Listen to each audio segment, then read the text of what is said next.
जाओ जुड़ो एक बार जल्दी से क्लास में एवरीवन। जहाँ के भी हैं जल्दी से आप लोग क्लास में जुड़िए। तमाम साथियों को सलाम अस्सलाम और उम्मीद करता हूँ कि खैर वाक़ियत से होंगे। हम अपने वादे के मुताबिक अपने रास्ते पर गामज़न हूँ और उम्मीद यही लगा करके रखा हूँ कि आप लोग भी मुकम्मल तरीके से एक दिलजोई के साथ हमजहती के साथ क्लास देखते होंगे और इनमें सुन सारे कंटेंट को आप अपने लिए फोकस कर लेते होंगे जो एग्ज़ाम के इंटरव्यू से काफ़ी आपके लिए इम्पोर्टेंट होता है। चलिए एज यूजुअल मैं फिर आप एक क्लास लेकर के आया हूँ। अगर गदर से मुताल्लिक कहा जाए तो 15 लेक्चर नंबर 15 हो जाएगा ये। और अगर हम लोग बात कर लें तो आज एक नए क्लास को शादी साहब के बाद मैं क्लास को लेकर के आया हूँ। और आज का हमारा गुफ्तगू का जो अहम मौजू है वो याद रखिएगा हसरत मोहानी साहब। तो यहीं से इंशाल्लाह हम लोग अपनी बात को शुरू करेंगे। लेकिन इससे पहले कि मैं अपनी बात को शुरू करूँ आप लोग पहले ये बताओ कि आवाज़ वगैरह क्लियर है, सारी चीज़ें ठीक ठाक दिख रही हैं। थोड़ा सा प्रॉब्लम आ रही है, मुझे भी इस चीज़ का एहसास है। तो बोर्ड को लेकर के या फिर बैकग्राउंड नॉइज़ को लेकर के थोड़ी सी दुश्वारी आ रही है। लेकिन एक्चुअली हमारा मकसद हम लोगों का एक ये कहते हैं ना इरादा जो है वो सिर्फ और सिर्फ उन कंटेंट पे फोकस करना है। उनके अलावा जितनी भी चीज़ें उन सबको प्लीज़ आप लोग भी नज़रअंदाज करें जैसे कि मैं कर रहा हूँ। कुछ दिनों की बात है इंशाल्लाह फिर वसअत आएगी, जैसे जैसे इंशाल्लाह सारी चीज़ें रास्ते पर आ जाएंगी। लेकिन आप लोगों से मैं ये कहूँगा कि इंशाल्लाह आप लोग जो क्लास देख रहे हैं अगर यहीं से आपको सारे कंटेंट प्रोवाइड करा दिए जाए, इसी पर रिटन में सारी चीज़ें दे दी जाए तो मुझे नहीं लगता है कि बहुत बड़ा इशू होना चाहिए कि नहीं।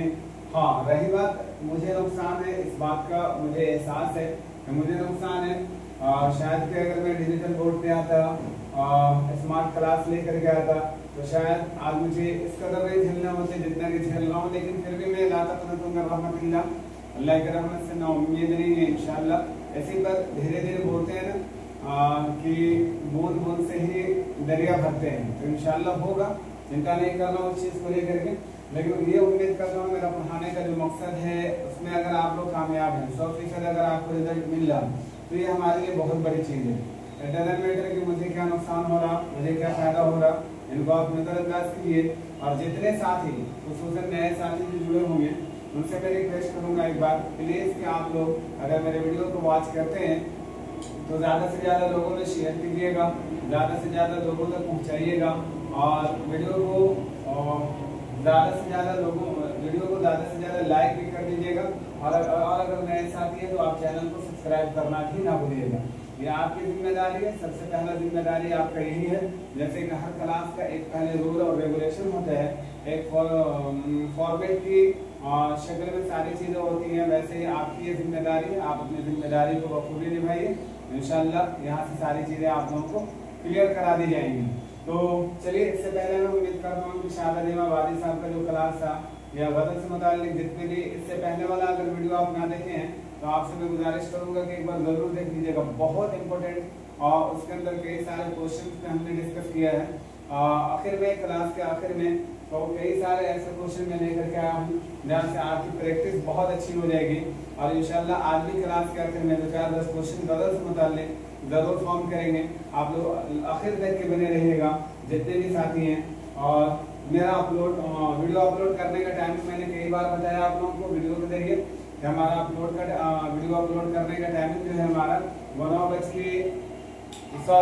7 और 7:30 के बीच में है। इंशाल्लाह आज का भी क्लास अपलोड कर दूंगा, आप लोग एक बार जरूर देख लीजिएगा। एक और नोटिफिकेशन है कि मैं 9:15 में रोजाना रात में लाइव क्लास आता हूँ। जो कुछ भी हम लोग यहाँ पे पढ़ते हैं वहाँ पे आकर हम लोग डिस्कस करते हैं सारी चीज़ों को। वहाँ पे क्वेश्चन की शक्ल में डायरेक्टली बहुत सारी चीज़ें पूछी जाती है और आपको डायरेक्ट कमेंट करके आंसर देना होता है। तो आप लोग वहाँ पे भी जुड़ना है, बोले जरूर जुड़िएगा। और मैं साथियों को बोलता हूँ कि आप नाउम्मीद ना हो, जहाँ से सारे लोग जब नाउम्मीद हो जाते हैं तो वहाँ से अल्लाह की उम्मीद इंसान के दिलों के अंदर जगना चाहिए, और जगता है तो फिर इंशाल्लाह वहाँ से इंसान को कामयाबी मिलती है। बहुत सारे बच्चे जो यूजीसी नेट के एग्जाम में बैठते होंगे तो 4-10 नंबर से रह जाते होंगे, बड़े उन्हें मायूसी हाथ लगता होगा, लेकिन अल्लाह ने आपके लिए रास्ते हमवार किए हैं और जेड की शक्ल में आपको एक बहुत अच्छा एग्जाम दिया है। आप दीजिए, क्वालिफाई कीजिए, आपके सपने इंशाल्लाह जरूर पूरे होंगे। आप स्टेट लेवल में प्रोफेसर बन करके दिखा सकते हैं। इसी तरह एमपी का आने वाला है, 25 तारीख से इसका फॉर्म अप्लाई होने वाला है। अगर कोई बच्चा जेड में फॉर्म अप्लाई नहीं कर सका है तो उनसे मैं गुजारिश करूंगा कि आप 2 से 4 दिन और वेट कर लीजिए। आपका ये चालू होने वाला है, फॉर्म अप्लाई होने का डेट आ गया, 25 तारीख से अप्लाई होने वाला है। इसमें आप मिस ना कीजिएगा, जरूर आप लोग फॉर्म अप्लाई कर दीजिएगा। यहाँ तक की बात समझ में आ गई। और यूजीसी नेट वाले जो दे रहे हैं इंशाल्लाह वो दीजिए। आपको लग रहा है कि 2-4-10 नंबर से पीछे रह जा रहे हैं, इस बार आप देखिए कि आपकी कमियां कहाँ रह जा रही है। कौन सा ऐसा यूनिट है जो ऑलरेडी कमजोर है, किस यूनिट में हमें पकड़ बनानी है।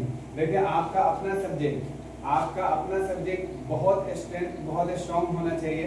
और मैं ये करूँ कि आप जिम्मेदारी के साथ में आप करूँ इस ऑनलाइन प्लेटफॉर्म के जरिए कि अगर आपका सब्जेक्ट बहुत ज्यादा स्ट्रॉन्ग है, अगर आप अपने सब्जेक्ट पे पकड़ बना करके जाते हैं तो डेफिनेटली आपका रिजल्ट हो जाएगा और जीआरएफ के साथ रिजल्ट हो जाएगा। इसकी गारंटी दे रहा हूँ। लेकिन ये है कि आप उम्मीद बना करके जाएं, ये उम्मीद लेकर के जाएं कि मुझे अपना पेपर में 100 क्वेश्चन में 95 प्लस करना है, 95 स्कोर करना है। डेफिनेटली आपका जीआरएफ होगा, मैं गारंटी दे रहा हूँ।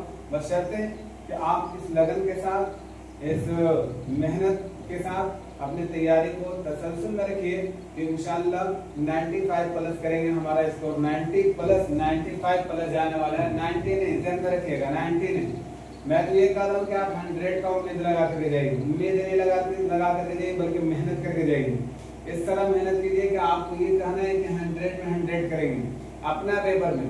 कोई बहुत सारे बच्चे ऐसे होते हैं जिनको अपना पेपर में बहुत कमांड होता है, जनरल पेपर उनके लिए दुश्वारी होती है, जनरल पेपर में दुश्वारी होती है। तो जनरल पेपर की चिंता ना कीजिए। जनरल पेपर के लिए आप उसमें अगर इसमें आप 95-96 स्कोर अगर कर जाते हैं और वहां से अगर आप 15-20 भी, बहुत सारी चीजें ऐसी है जो आसान है वहां पे भी। जैसे मैथ के कोई बच्चा होगा, मैथ बहुत ये का पूछता है, ज्यादा हाई लेवल का नहीं है। रीजनिंग अगर आपका है, रीजनिंग से क्वेश्चन बन जाएगा। इसी तरह ऑलरेडी कम्युनिकेशन का कुछ क्वेश्चन आसान होते हैं, वहां से आप बना सकते हैं, वहां से आपका 2-4 क्वेश्चन उठ सकता है। इसी तरह पैराग्राफ पे पकड़ बना लीजिएगा, पैराग्राफ में वहां से भी 5 क्वेश्चन पूछते हैं, 2-3 क्वेश्चन वहां से निकाल लीजिए। इसी तरह टीचिंग एप्टीट्यूड, ये भी बहुत ज्यादा हार्ड होता नहीं है, बहुत ज्यादा हार्ड नहीं होते। यहाँ से भी आप चाहें तो कवर कर सकते हैं। अगर थोड़ी बहुत कंप्यूटर का नॉलेज है तो कंप्यूटर का अगर नॉलेज है थोड़ा बहुत तो इंशाल्लाह वहां से 1-2 क्वेश्चन आप कर सकते हैं।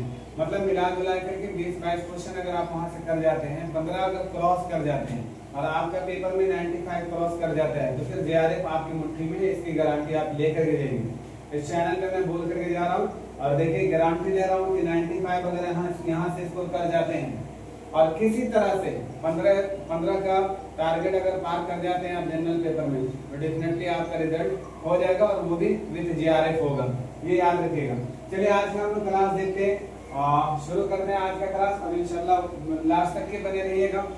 मैं इंशाल्लाह लास्ट में कुछ क्वेश्चन पे डिस्कस करने वाला हूँ, कुछ यूं ही ऑलरेडी आप लोगों से रिटर्न ना तो स्पोकन की शक्ल में कुछ क्वेश्चन आप लोगों से पूछूंगा और आप लोग मुझे आंसर देने का कोशिश कीजिएगा। चलिए देखते हैं यूजीसी नेट हमारा सब्जेक्ट है, बोल दो सब्जेक्ट कोड आपको मालूम होगा, जैसा कि आप जानते ही होंगे सब्जेक्ट कोड हमारा 28 है।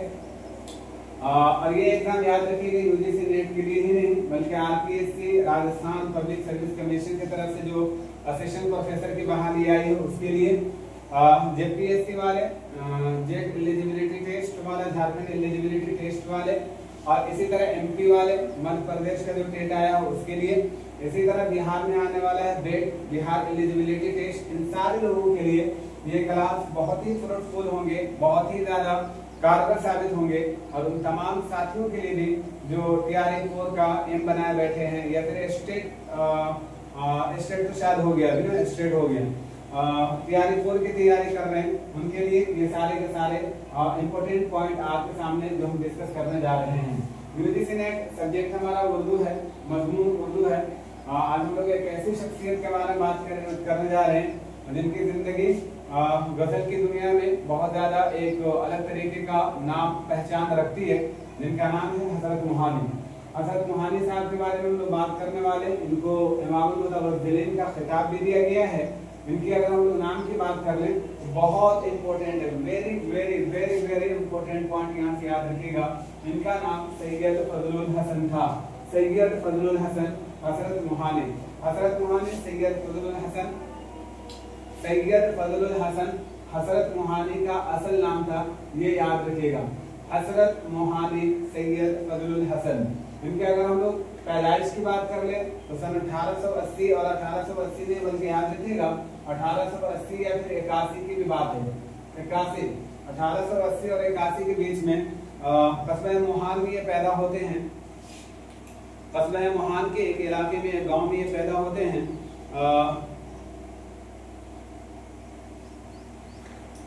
अपने खानदानी मकान के अंदर इतनी सारी चीजें नहीं पूछने वाली, यही बस आप याद रखिएगा, कस्बे मोहान। कस्बे मोहान में ये पैदा होते हैं। इनकी पैदाइश की अगर डेट देखा जाए तो 1880 और 81 के बीच में। इनकी वफात की अगर हम लोग बात कर लें तो सन 1951 में, और वफात इनकी होती है याद रखिएगा लखनऊ में। लखनऊ में ये भी साथ में याद रखना हम लोगों को, जाए पैदाइश और जाए वफात में हमारे लिए बहुत इंपॉर्टेंट है, ये दोनों याद रखिएगा। लखनऊ में ये इनकी वफात होती है और इनकी पैदाइश की अगर हम लोग बात करते हैं तो कस्बे मोहान जिला उन्नाव में ये पैदा होते हैं। इनके वालिद की अगर हम लोग बात कर ले तो शायद लगता है मेरठ की एक जगह है, मेरठ में कोई एक जगह है जिला उन्नाव, कस्बे मोहान जिला उन्नाव। आप एक बार इसको क्लियर कर लीजिएगा किस डिस्ट्रिक्ट में, किस जिले में। तो वालिद सैयद अजहर हसन है, इनके वालिद का नाम सैयद अजहर हसन। और अगर आपको इस क्वेश्चन तक की रसाई होती है कि किससे, मेरठ से या फिर किसी और स्टेट से, डिस्ट्रिक्ट से, तो फिर मुझे कमेंट करके आप लोग बता दीजिएगा। तो सैयद अजहर हसन, इनके अजदाद में अगर हम लोग बात कर लें तो एक बुजुर्ग हैं सैयद महमूद निशापुरी। सैयद महमूद निशापुरी जो अल्तमस के जमाने में तरके वतन करके मोहान चले आए थे। मोहान में आकर के ये बस गए थे मुकम्मल तरीके से, तरके वतन करके और सुकूनत इख्तियार कर ली थी यहाँ पे, मतलब यहाँ पर आकर के रहने लगे थे। महमूद निशापुरी के ही हवाले से इब्तदाई दौर में हजरत मोहानी साहब एक कलाम का एक मिसरा कह लीजिए या फिर एक शेर है गजल का, जो कहते हैं इब्तदाई दौर में, अपने इब्तदाई दौर में कहते हैं कि क्यों ना हो उर्दू, क्यों ना हो उर्दू हसरत हम नज़ीरी के नज़ीर, क्यों ना हो उर्दू में हसरत, क्यों ना हो उर्दू में हसरत हम नज़ीरी के नज़ीर, हम ताल्लुक है ताल्लुक हमको आखिर खाक निशापुर से है, याद रखिएगा। क्यों ना हो उर्दू में हसरत हम नज़ीरी के नज़ीर है ताल्लुक हमको आखिर खाक निशापुर से है। ये इनका मिसरा, ये शेर का ये मिसरा है, इसको याद रखिएगा। और यहाँ से क्वेश्चन बनता है, इस ये से क्वेश्चन बना हुआ है, ये भी याद रखिएगा। ये मिसरा को आप ध्यान में रखिएगा, ये मिसरा आपके लिए बहुत इंपॉर्टेंट है। निशापुरी महमूद निशापुरी जो आकर के ये जिला उन्नाव में आकर के, कस्बे मोहान में आकर के मुकम्मल तरीके से सुकूनत इख्तियार कर ली थी। इन्होंने पहली मरतबा जेल जाने के वक्त एक गजल कही थी, मतलब जब इनको पहली मरतबा जेल हुआ और जेल की जिंदगी इन्होंने ज्यादा ये किया है, याद रखिएगा ये भी, इनके जेल की जिंदगी जो है ना बहुत ज्यादा कटा है। आगे में हम लोग डिस्कस करने वाले हैं इस पे, इसलिए कि देख लीजिए इनकी तारीख पैदाइश अगर देखा जाए 1880 से 1951, तो 1951 मतलब आखिर जमाने में उस समय जंग आज़ादी का बिगुल बच गया था। हिंदुस्तान के अंदर मुकम्मल तरीके से आज़ादी की बात हो रही थी, तो उसमें हिस्सा ले रहे थे, पार्टिसिपेट कर रहे थे। तो अंग्रेजों ने इनको कई बार इनके रिसाले को, इनके तसानीफ को और इनको खुद कई बार पाबंदी लगाई गई, इनके ऊपर भी लगाया गया, इनको कई बार जेल भी भेजा गया। तो पहली मरतबा जब ये जेल जा रहे थे तो उस समय इन्होंने गजल कही थी जिसका रदीफ था निशाद, निशाद। अब एक बात आप लोग यहाँ पे बता दीजिए, एक शेरी मजमुआ है निशात उम्मीद, किसका है आप जल्दी से मुझे बताइएगा, ऑप्शन में आपको दे दे रहा हूँ। मोहम्मद हुसैन आजाद, अल्ताफ हुसैन हाली, नज़ीर अकबराबादी, इसी तरह किसी और को भी ले लीजिए और मुझे बताइएगा जल्दी से। निशात उम्मीद, निशात उम्मीद ये किसकी शेरी मजमुआ है, इन्होंने पहले मरतबा जेल जाने के वक्त गजल कही थी जिसका रदीफ निशाद था। जैसे देखिए याद रखिएगा यहाँ पे हजरत मोहानी बहुत इंपॉर्टेंट हो जाते हैं। जेल उनके हवाले से इनका क्वेश्चन भी बनता है और कई मरतबा ये जेल गए भी हैं। इसी तरह एक और शोरा भी आगे हम लोग पढ़ेंगे, एक और शायर के बारे में, फैज अहमद फैज, जो उनको भी कई मरतबा जेल जाना पड़ा, कई मरतबा वो भी जेल गए हैं। तो उनके भी ये तो हम लोग बायोडेटा को बहुत अच्छे तरीके से कवर करने वाले हैं। यहाँ से जितनी भी चीजें मैं बता रहा हूँ इनको ध्यान में आप रखिएगा। इब्तदाई तालीम के बाद ये अलीगढ़ चले गए थे और इनका हियत देखकर खाला जान, वहाँ के लोगों ने, वहाँ के बच्चों ने, वहाँ के दोस्तों ने या वहाँ के स्टूडेंट ने इन्हें खाला जान कहने लगे थे। मतलब देखिए यही सच्चाई की पॉइंट है जो आपको जहन में हमेशा रखना होगा। अब देखिए ऐसी चीज है ना कि हमारे जहन में रहने वाले नहीं, एक बार अगर मुताले में आ गई और हमने देख लिया, देख करके नजरअंदाज कर देते हैं और वो चीजें बहुत जल्दी भूल भी जाते हैं। तो ये चीजें याद रखिएगा। खाला जान उनको अलीगढ़ मुस्लिम यूनिवर्सिटी के अंदर जितने भी और तलबा थे, जितने भी स्टूडेंट थे, उन सारे लोगों ने इन्हें खाला जान का लक़ब दे दिया, इन्हें खाला जान कहने लगे। मोहम्मदन एंग्लो ओरिएंटल कॉलेज की मैगजीन में सन 1920 में, डेट याद रखिएगा, ये डेट हमारे लिए इम्पोर्टेंट है, 1920 में इनके 27 अशार शाये किए गए। 27 अशार इनके शाये हुए जिनमें उनमें एक बहुत ही अच्छा मिसरा है जिसके बारे में हम डिस्कस करने जा रहे हैं। उसमें इसी में मतलब इसी 27 अशार के बीच में इनके अंदर में एक अशार भी है जो कहा जाता है ऐसा कि पीरे मगा हमसे गर चश्मे करम, पीरे मगा हमसे गर चश्मे करम, हमको काफी है निगाह फैज बख्शे मौरिसन। याद रखिएगा, नहीं लिखा होगा, हम बोल दे रहा हूँ, आप लिख लीजिएगा कि पीरे मगा हमसे गर चश्मे करम, हमको काफी है निगाह फैज बख्शे मौरिसन। मौरिसन याद रखिएगा, लास्ट में लिखा हुआ है मौरिसन, ये पॉइंट याद रखिएगा। ये याद रखिएगा। इसके बारे में मैं आपको बता दूं,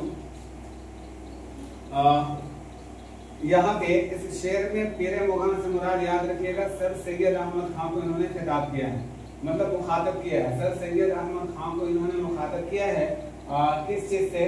पीरे मोगान से। ये वर्ड याद रखिएगा और ये वर्ड पूछा जाता है आपसे।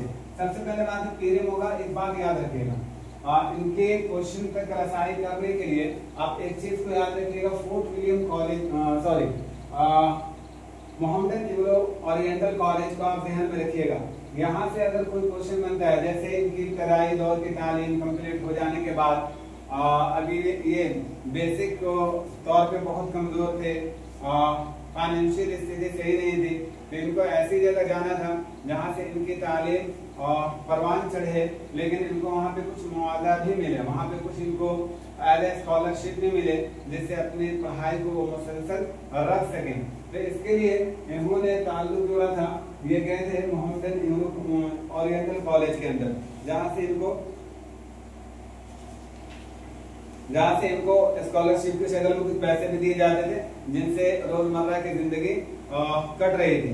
मजीद तालीम के लिए हजरत अलीगढ़ गए थे और जब वो पहली बार अलीगढ़ दाखिल हुए तो वहाँ के मौजूदा तालिब इल्मों ने इन्हें इनकी हियत को देख करके, इनके शक्ल शबाहत को देख करके, इनके मतलब रहन सहन को देख करके वहाँ के लोगों ने इन्हें खाला जान कहना शुरू कर दिया। हजरत कितने साल तक याद रखिएगा, 4 साल तक अलीगढ़ के तालिब इल्म रहे। कितने साल तक रहे ये भी पॉइंट हमारे लिए इम्पोर्टेंट है, मतलब बहैसियत शागिर्द अलीगढ़ के अंदर ये कितने साल रहे तो याद रखिएगा 4 साल थे।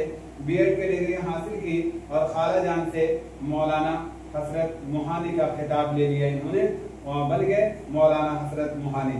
हजरत 1903 में एमए कॉलेज अलीगढ़ से बीए भी किया था इन्होंने, ये भी ध्यान में रखिएगा, जो मैंने आपके सामने में रखी है सारी बातें।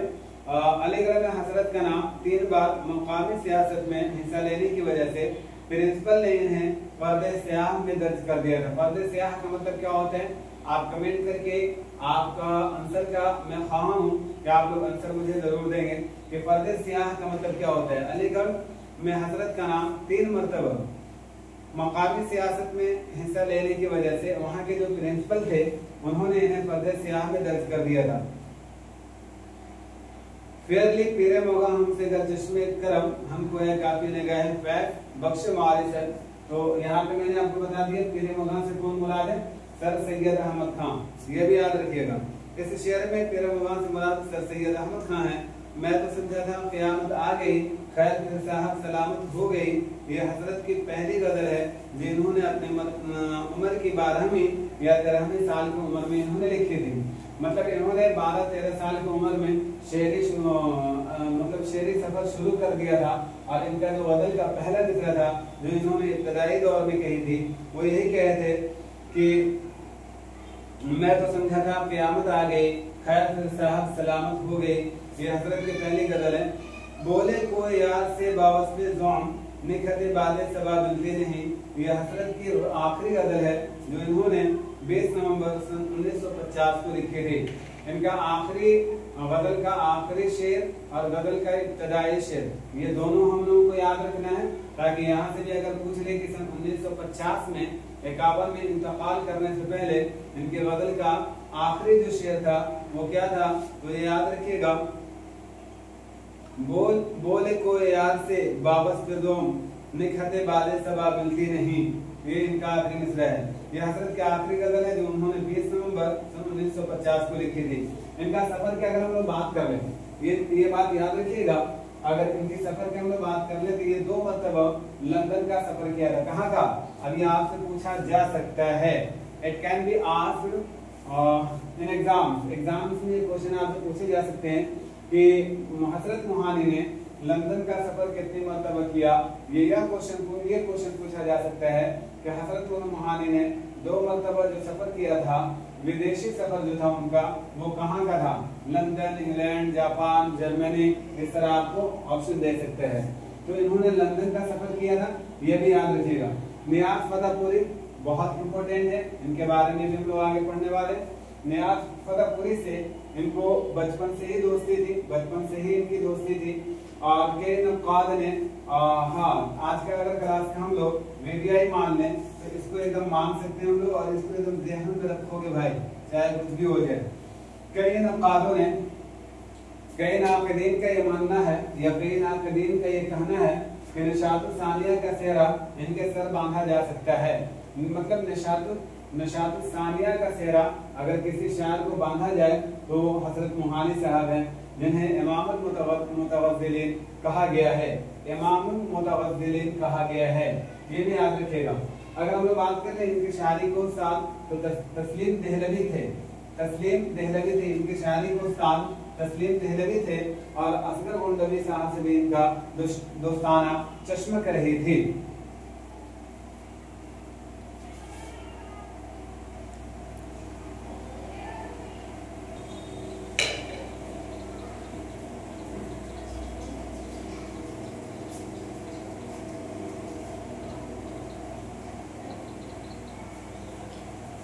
तो नसीम देहलवी इनके, मैंने बताया भी आप लोगों को, नसीम देहलवी इनके शायरी के उस्ताद थे, और असगर गोंडवी साहब से इनका दोस्ताना रहा है।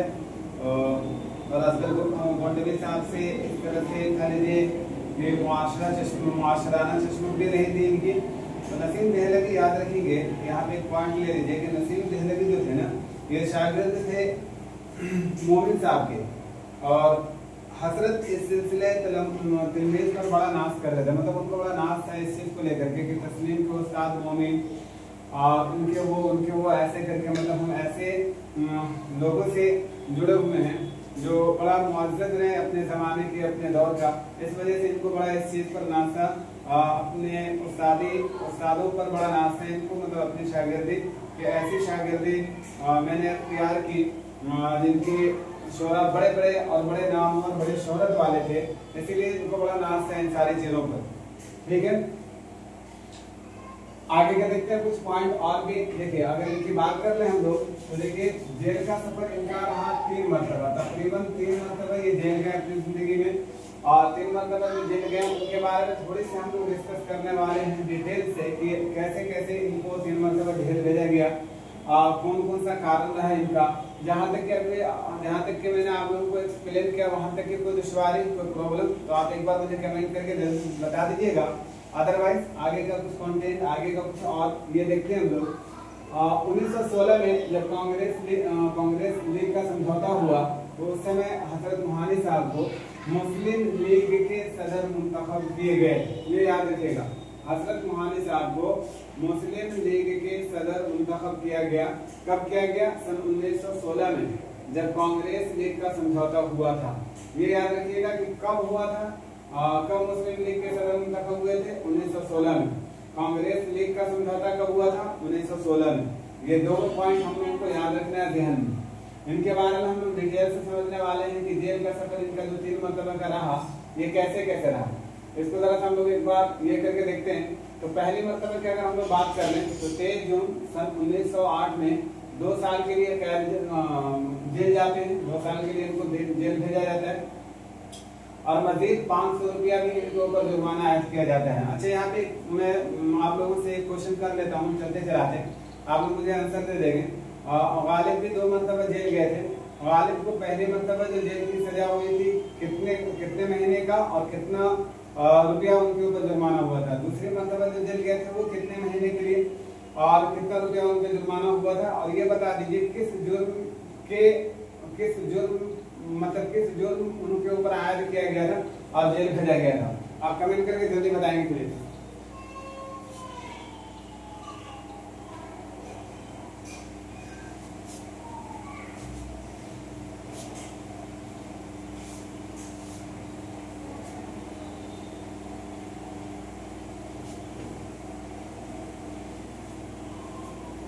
ये बता दीजिएगा आप तो कमेंट करके, मैं इंतजार करूंगा आपका कमेंट का, आपका आंसर का।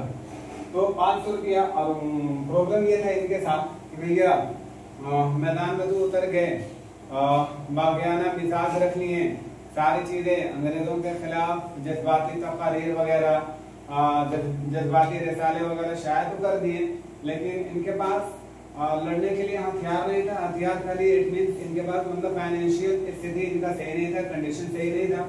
अब तो ऐसा ही उन्होंने कर दिया। अब जब इनको 500 रुपया का जब जुर्माना इनके ऊपर आयद किया गया तो इनके पास पैसे तो थे नहीं। तो इस जुर्माने की रकम को वसूलने के लिए इनकी जो लाइब्रेरी थी उसी को नीलाम कर दिया गया। मतलब इनकी जो लाइब्रेरी थी उन्हीं को नीलाम कर दिया गया। तो यहाँ से 2-3 पॉइंट हम लोग को समझ में आ रहा है जो याद किया जाएगा। ये याद रखा जाए हम लोग कि 23 जून सन 1908 में पहली मरतबा ये जेल गए थे। जेल जब गए थे तो कितने साल के लिए इन्हें कैद किया गया था? तो 2 साल के लिए। और कितने रुपया इनके ऊपर जुर्माना आयद किए गए थे? तो वो याद रखिएगा 500 रुपया। 500 रुपया इनके पास ना होने के कारण कैसे वसूला गया? तो ये भी याद रखेंगे कि इनकी पर्सनल जो लाइब्रेरी थी, इनकी जो अपनी लाइब्रेरी थी, उसी को क्या कर दिया गया? बेच दिया गया था। ये भी याद रखेंगे। इनकी गिरफ्तारी व्हाट अ नाइस थिंग, आप देख लीजिए यहाँ पे एक बहुत अच्छी चीज मिला हम लोगों को। उनकी गिरफ्तारी उर्दू मुअल्ला एक रिसाला था जो सन 1908 में इन्होंने शाये किया था, जो मिस्र में अंग्रेजों की तालीमी पॉलिसी के उन्वान से थे। इसे बागियाना करार दिया गया। मतलब ये एक रिसाला जारी किए थे उर्दू मुअल्ला नाम के। उर्दू मुअल्ला ये खुतूत का मजमुआ है। ये खुतूत का मजमुआ है। किसका मजमुआ है? जल्दी से बता दो। उसमें कितने खुतूत शामिल हैं ये भी बता दो। और उर्दू मुअल्ला ये बता दीजिए साथ में जल्दी से आप लोग please. I am waiting for your answer. ये भी बताइएगा साथ में। उर्दू मुअल्ला गालिब की जिंदगी में शायद हुई थी या गालिब की जिंदगी के बाद? गालिब की जिंदगी में शायद हुई थी कितना महीना पहले? गालिब की इंतकाल करने से कितना महीने पहले? ये भी साथ में बता देंगे। उर्दू मुअल्ला की जैसे बात आती है हमारे दिमाग में गालिब साहब चले जाते हैं। खुतूत का मजमुआ है इनका। लेकिन देख लीजिए हजरत मुआनी साहब से भी एक उर्दू मुअल्ला रिसाला सन 1908 के अंदर जो मिस्र में अंग्रेजों की तालीमी पॉलिसी जो वहाँ पे चल रही थी, इसके उन्वान से इन्होंने शाये किया था, जिसे अंग्रेजों ने यहाँ पे बागियाना करार दे दिया था। कह दिया था कि नहीं, ये जो है ये एक तरह की बागियाना रिसाला है, इसको मुकम्मल तरीके से ये कर दिया जाए, पाबंदी लगा दी जाए। और एक बात और बताइएगा, मौलाना अबुल कलाम आजाद साहब का वो कौन सा रिसाला था जिस पर अंग्रेजों ने पाबंदी लगाई थी? यही बात करके इन्हें एक तरह से बागियाना है, यहाँ के मुसलमानों को, हिंदुस्तान के लोगों को भड़काने का एक जरिया है, उसको बंद कर दिया गया था। और उसकी वजह से मौलाना आजाद साहब को गिरफ्तारी की भी बात हुई थी। तो मौलाना आजाद साहब कुछ साल या कुछ महीना इन्होंने छुप करके अपनी जिंदगी को गुजारी थी। वो कहाँ गए थे छुप करके? कोलकाता से वो राह फिरार इख्तियार करके वो कहाँ गए थे और अंग्रेजों की नजर से छुप करके कहाँ रहे थे, ये बता दीजिएगा। और याद रखिएगा मुजाहिदे आज़ादी के बारे में ये कह देना कि राह फिरार इख्तियार कर लिए थे, ऐसा सही नहीं, ऐसा नहीं कह सकते हम लोग। और लेकिन फिर भी वो पोशीदा हो गए थे, अंग्रेजों की नजर से वो पोशीदा होकर के रहने लगे थे। दूसरी मरतबा की बात कर ले तो दूसरी मरतबा सन 1916 में ये पहले मुजाहिदे आज़ादी हैं जिन्होंने 1921 में अहमदाबाद कांग्रेस के सालाना इजलास के अंदर मुकम्मल आज़ादी की तजवीज़ पेश की थी। इन्होंने कहा कि अब मुझे आज़ादी चाहिए, और आज़ादी चाहिए तो कैसी आज़ादी चाहिए? मुकम्मल आज़ादी चाहिए। मुजाहिदे आज़ादी जिन्होंने 1921 में, ये पहले मुजाहिदे आज़ादी हैं जिन्होंने 1921 में अहमदाबाद कांग्रेस के सालाना इजलास के अंदर मुकम्मल आज़ादी की तजवीज़ पेश कर दी थी। इस वजह से इनको क्या हुआ था, जिसके बदले में 6 साल की सजा हुई थी। वहां पे ऊपर में देख लीजिए 2 साल, यहाँ पे 6 साल। ये सारा का सारा पॉइंट आप लोग याद रखिएगा। तीसरी मरतबा की अगर हम लोग बात कर लें तो तीसरी मरतबा 14 अप्रैल को कानपुर से इन्हें गिरफ्तार किया गया था। इसका डेटा मेरे पास नहीं है कि साल वो कौन सा था। 1908 वाला तो मुझे याद है, 1921 वाला भी याद है। अगर आप तक ये रसाई है कि तीसरा वाला कौन सा साल में था, ये घटना घटा था, तो प्लीज आप लोग कमेंट करके मुझे जरूर बताइएगा। देखिए मैंने कई बार आप लोगों को समझाया कि मैं मुकम्मल एज अ टीचर आप लोगों को गाइडलाइन नहीं कर रहा हूँ, एज अ गाइडर आपका रहनुमाई कर रहा हूँ। तो जहाँ कहीं भी कोई चीज मुझे नहीं मिलती है तो मैं आप लोगों के हवाले करता हूँ कि आपके पास भी बहुत सारे जराए हैं, अगर आपकी ध्यान में तो ये मुझे बताइएगा। तीसरी मरतबा 14 अप्रैल को कानपुर से गिरफ्तार किए गए, लेकिन सन कौन सा था, साल कौन सा था, वो आप लोग मुझे कमेंट करके बता दीजिएगा। हजरत मोहानी, याद रखिएगा, हजरत मोहानी स्वदेशी तहरीक के बड़े अलम बरदार थे। ये एकदम पॉइंट हम लोगों को याद रखना होगा, ये एकदम पॉइंट हम लोगों को याद रखना होगा कि हजरत मोहानी स्वदेशी तहरीक के बड़े अलम बरदार थे। इन्होंने अपनी जिंदगी में 11 दफा हज जैसे मकबूल फरीदे को भी अंजाम दिया। मतलब इतना सब कुछ होने के बावजूद भी 11 मरतबा इन्होंने हज किया है। ये भी पॉइंट आपके लिए बहुत इंपॉर्टेंट है। ये उर्दू के पहले वो शायर हैं जिनको अंग्रेजों ने सन 1857 के जंग आजादी के बाद सियासी सरगर्मियों की वजह से हमेशा मुक़य्यद ही करके रखा, मतलब हमेशा ही कैद ही करके रखा। ये भी पॉइंट आपके ध्यान में रखना है। आप बता दो जल्दी से, हजरत मोहानी की पैदाइश कब हुई थी, हजरत मोहानी का वफात कब हुआ था, हजरत मोहानी का असल नाम क्या था। मैंने अभी आप लोगों को बताया, अभी फौरन मैंने बता करके गया। जल्दी से मुझे कमेंट करके बताइए। और आप लोग आर यू अग्री? चलते हम लोग कुछ क्वेश्चन लेकर के आते हैं जल्दी जल्दी, जिसमें हम लोग फटाफट आंसर क्वेश्चन करने की कोशिश करते हैं। आप लोग तैयार हो? 10 मिनट इंशाल्लाह और लेंगे। कुछ क्वेश्चन आप लोगों के लिए लेकर के आए हैं। ये सारे पॉइंट ऑलरेडी आपके लिए बहुत इंपॉर्टेंट है। इन सारे पॉइंट पे एकदम ध्यान में रखिएगा, कोई चीज आपके ध्यान से इधर उधर ना हो। चलिए मैं कुछ क्वेश्चन लेकर के आता हूँ आंसर करने के लिए आपको।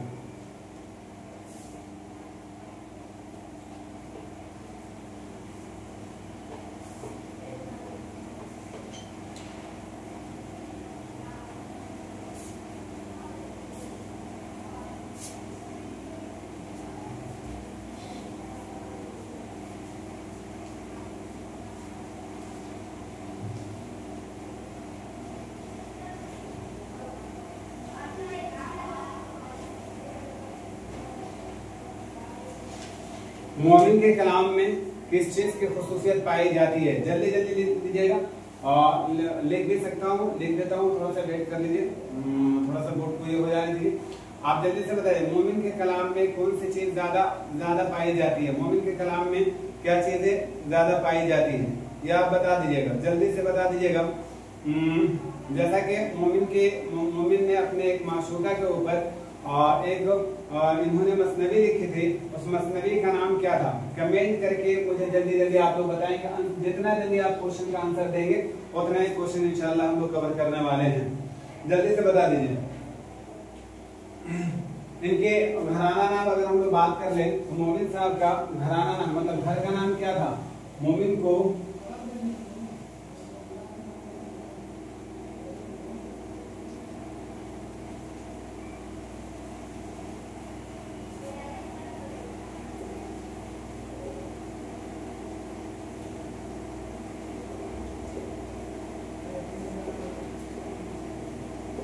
इनको घर में किस नाम से जाना जाता था?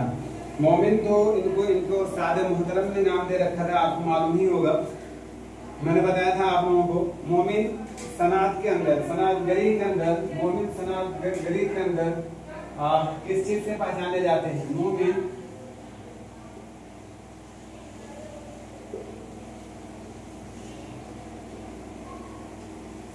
सनात गली में पहचाने जाते हैं।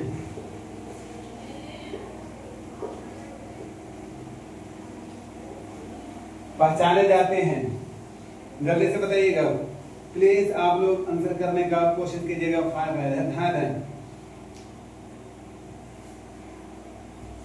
मोमिन को शायरी ने मकर शायराना किसे कहा था? किसने कहा था? किसे कहा था? नहीं, किसने कहा था? मोमिन साहब को ये में शायरी के अंदर किसने मकर शायराना कहा था? ये जल्दी से आप कमेंट करके मुझे बताइएगा, फटाक से बताइए जल्दी से।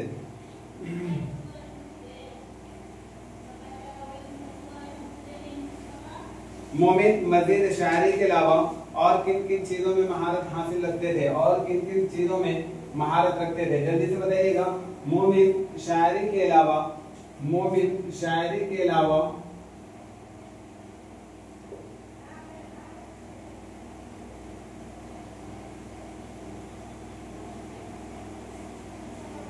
और किन चीजों में महारत रखते थे? महारत रखते थे। इनके अलावा और किन चीजों में और कौन सी तालीम में ये महारत रखते थे? जल्दी से आप बताइएगा। चलिए क्वेश्चन आप लोग लीजिए जल्दी से और बताइए। गालिब का दीवान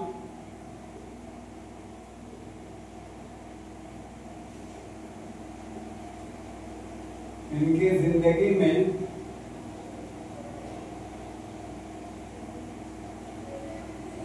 कितनी बार शाये हुई थी?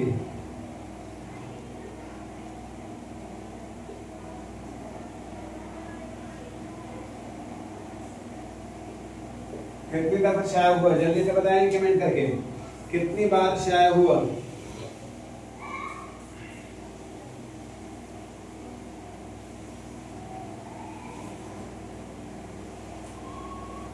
अंग्रेजों को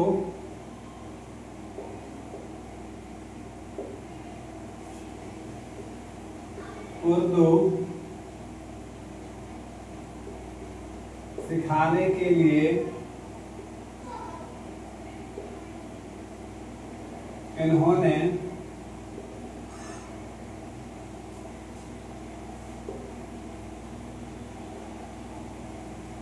कौन सी किताब लिखी थी? कौन सी किताब लिखी थी? इसका मतलब ये है कि किताब का नाम क्या था? किस नाम से उन्होंने ये किताब लिखी थी? जल्दी से आप बता दीजिएगा फटाक से।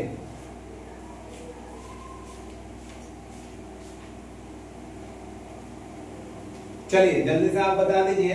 गजल रेजाकारी में मीनाकारी है। गजल रेजाकारी में मीनाकारी है। इसका बहुत अच्छा मैं तरकीब आप लोगों को बताया है। प्लीज अगर आप में से कोई साथी अगर वीडियो नहीं देखे होंगे, गजल का पहला ये क्लास अगर आप नहीं देखे होंगे तो एकदम देख लीजिएगा। गजल से मुताल्लिक बहुत सारे स्टेटमेंट है, उनको मैं बहुत अच्छे तरीके से एक्सप्लेन किया है कि इतनी सारी स्टेटमेंट को हम कैसे याद रखेंगे, तो उसका मैंने तरीका आप लोगों को बताया है। प्लीज आपसे मैं ये रिक्वेस्ट करूंगा कि आप लोग उस वीडियो को जरूर देख लीजिएगा। जो 15-20 स्टेटमेंट है वो एकदम मुकम्मल तरीके से आपके दिमाग में वाज़ेह हो जाएंगी, बैठ जाएंगी, उसमें फिर कोई दुश्वारी नहीं होगा। आप बता दो जल्दी से।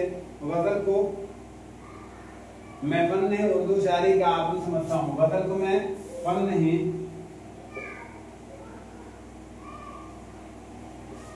हम फन नहीं मानते,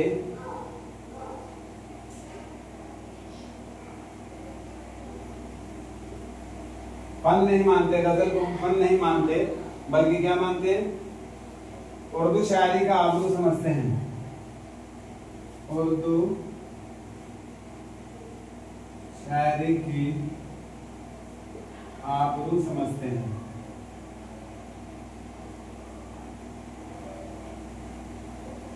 आबरू समझते हैं। गजल को हम फन नहीं बल्कि फन नहीं मानते, गजल को हम फन नहीं मानते बल्कि उर्दू शायरी के आबरू समझते हैं। किसका स्टेटमेंट है, आप जल्दी से कमेंट करके बताइएगा। कई सारे क्वेश्चन रिपीट कर रहा हूँ इसीलिए, ताकि आप लोग फटाफट आंसर कर सको। आपके दिमाग में कितनी चीजें हैं, ये सारी चीजें हमको क्लियर होना चाहिए।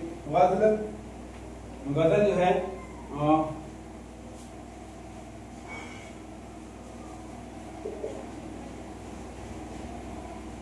कि गर्दन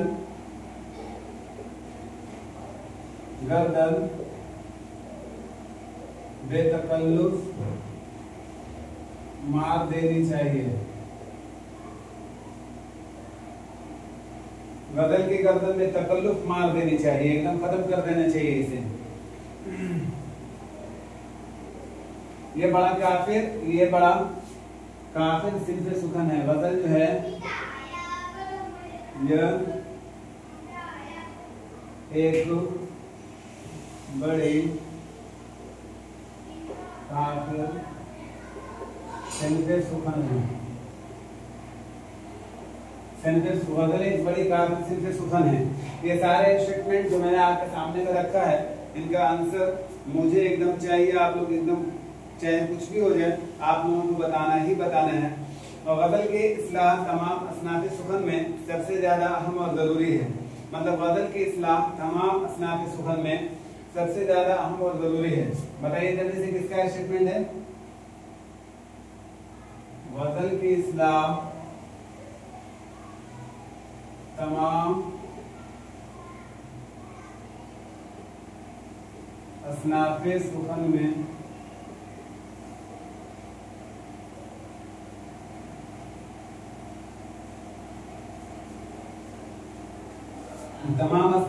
में मतलब जरूरी है। मतलब इसका इस्लाह करना एकदम जरूरी है, चाहे कुछ भी हो जाए। किसका स्टेटमेंट है। Who has spoken like that? किसने बोला है ये किसका स्टेटमेंट है, जल्दी कमेंट करके मुझे बताएंगे। कैसा क्लास लगा आज का, आप लोग जल्दी से, मैं ख्वाह हूँ आप लोगों का और फीडबैक मुझे आना चाहिए। और जैसे भी क्लास लगा आप लोग मुझे जरूर बताइएगा। और हर एक साथी जो साथी वॉच करते हैं वीडियो को, मैं उम्मीद करता हूँ कि आप लोग हर एक नए साथी को जोड़ने का कोशिश कीजिए इस चैनल से। उर्दू से मुताल्लिक बहुत सारे बच्चे पीछे रहते हैं, बहुत सारी चीजें इनको समझ में नहीं आती है, उनके लिए ये क्लास है। उनको आप जोड़िए, ज्यादा से ज्यादा साथियों को जोड़िए। और वीडियो कैसा लगता है इसके बारे में मुझे जरूर फीडबैक दिया कीजिएगा। उम्मीद करता हूँ कि आप लोगों को अच्छी तरह से सारी चीजें समझ में आ गई होगी। हजरत महानी के बारे में कुछ अफवाह, उनके बहुत सारी तसानीफ के वगैरह में तसानीफ वगैरह के बारे में कल इंशाल्लाह क्लास में हम लोग मुकम्मल तरीके से डिस्कस करेंगे। चलिए मिलते हैं इंशाल्लाह कल के क्लास में। दीजिए तब तक मुझे इजाजत। खुदा हाफिज। अस्सलाम वालेकुम।